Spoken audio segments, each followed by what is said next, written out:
জানিয়ে দিব এই মুহূর্তে আমাদের হাতে এসেছে গুরুত্বপূর্ণ আপডেট আন্তর্জাতিক সংবাদের শিরোনাম। শুরুতেই থাকছে রাজার বেশে যুদ্ধ বিমানে করে বিক্ষোভকারীদের উপর ময়লা ফেলছেন ট্রাম্প। এদিকে যুদ্ধবিরতি লঙ্ঘন করে আফগানিস্তানে পাকিস্তানের বিমান হামলা, নিহত 10। আরও জানাবো যুদ্ধবিরতি চুক্তি লঙ্ঘন করে গাজায় ইসরায়েলের বিমান হামলা। এদিকে ইসরায়েলের হয়ে গুপ্তচর বৃত্তি, ইরানে একজনের মৃত্যুদণ্ড কার্যকর। সব শেষে জানিয়ে দিব গাজায় যুদ্ধবিরতি ভঙ্গের আশঙ্কা, একে অপরকে দুষছে ইসরায়েল ও হামাস। এতক্ষণ শুনছিলেন হাতে থাকা আপডেট সংবাদের শিরোনাম, এবারে বিস্তারিত। তবে তার আগে অনুরোধ রইল ভিডিওটিতে একটি লাইক এবং কমেন্ট করে জানিয়ে দিন ভিডিও সম্পর্কে আপনার মূল্যবান মতামত। আরও জানিয়ে দিন ভিডিওটি কোথা থেকে দেখছেন বা কোন জেলা থেকে দেখছেন। রাজার বেশে যুদ্ধ বিমানে করে বিক্ষোভকারীদের উপর ময়লা ফেলছেন ডোনাল্ড ট্রাম্প। যুক্তরাষ্ট্রের নো কিং স্লোগানকে সামনে রেখে ডোনাল্ড ট্রাম্প বিরোধী ব্যাপক বিক্ষোভ চলছে। New York, Washington, Los Angeles সহ ছোট শহরগুলোতেও লাখ লাখ মানুষ রাস্তায় নেমেছে। বিক্ষোভকারীরা ডোনাল্ড ট্রাম্প প্রশাসনের কর্তৃত্ববাদী নীতির প্রতিবাদ জানাচ্ছে। শনিবার দেশজুড়ে যখন এমন বিক্ষোভ চলছিল, তখন ডোনাল্ড ট্রাম্প তার ট্রুথ সোশ্যালে একটি অদ্ভুত ভিডিও ক্লিপ শেয়ার করেছেন। এআই দিয়ে বানানো এই ভিডিওটি নো কিংস বিক্ষোভকারীদের লক্ষ্য করে তৈরি করা হয়েছে। ভিডিওটিতে দেখা যাচ্ছে ট্রাম্পের মাথায় রাজার মুকুট পরে তিনি একটি যুদ্ধ বিমান চালিয়ে ট্রাম্প বিরোধী বিক্ষোভকারীদের উপর ময়লা ফেলছেন। তার ফেলা ময়লা বিক্ষোভকারীদের মাথায়, মুখমণ্ডলে লেগে যাচ্ছে এবং জনতার মধ্যে বিশৃঙ্খলার সৃষ্টি হচ্ছে। জানা গেছে শনিবার ডোনাল্ড ট্রাম্পের এই নীতির বিরুদ্ধে দেশব্যাপী বিক্ষোভে কমপক্ষে 70 লাখ মানুষ অংশ নেয়। বিক্ষোভকারীদের ভাষ্য, তারা অহিংসভাবে কর্তৃত্ববাদীদের বিরুদ্ধে একসঙ্গে দাঁড়িয়েছে। জনতার অভিযোগ, দেশ জনগণের রাজাদের নয়, ডোনাল্ড ট্রাম্প ও যুক্তরাষ্ট্রের রাষ্ট্রপ্রধান না হয়ে রাজা হিসেবে স্বৈরশাসন চালাচ্ছেন।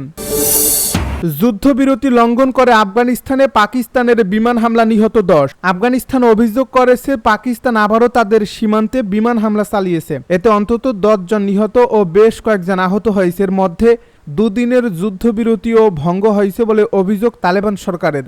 শুক্রবার রাতে পাকতিকা প্রদেশের 3টি স্থানে বিমান হামলা চালায় পাকিস্তান। তালেবানের এক জ্যেষ্ঠ কর্মকর্তা বার্তা সংস্থা এএফপিকে বলেন, পাকিস্তান যুদ্ধবিরতি ভঙ্গ করেছে এবং পাকতিকা প্রদেশে 3টি স্থানে বোমা হামলা চালিয়েছে। আফগানিস্তান এর জবাব দেবে।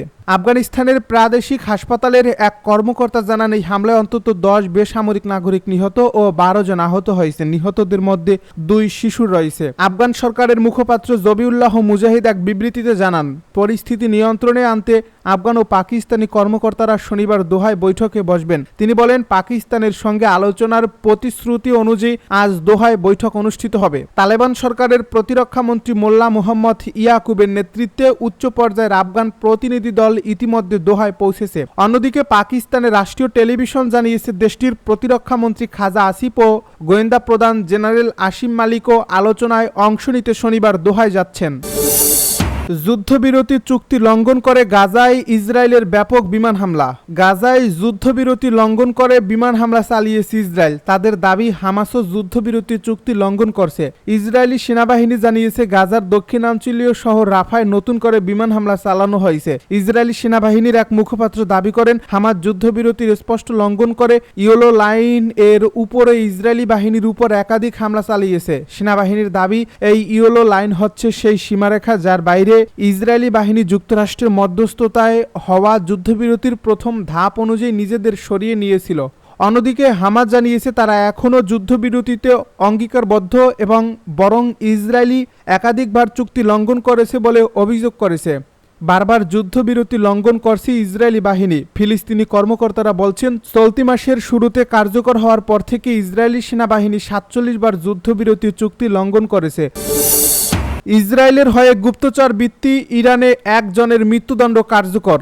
ইসরায়েলের গোয়েন্দা সংস্থা মোসাদের হয়ে গুপ্তচর বৃত্তির দায়ে দোষী সাব্যস্ত এক ব্যক্তির মৃত্যুদণ্ড কার্যকর করেছে ইরান।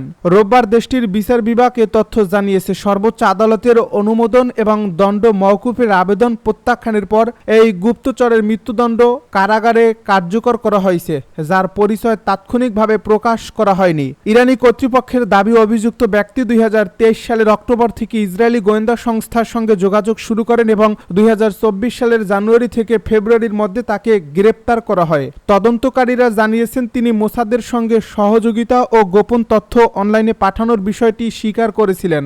এর আগে চলতি মাসের শুরুতে খুজেস্তান প্রদেশে 6 জনকে সন্ত্রাসবাদের অভিযোগে মৃত্যুদণ্ড দেওয়া হয় এবং তারও আগে ইসরায়েলের অন্যতম শীর্ষ গুপ্তচর হিসেবে পরিচিত একজনকে ফাঁসি দেওয়া হয়েছিল।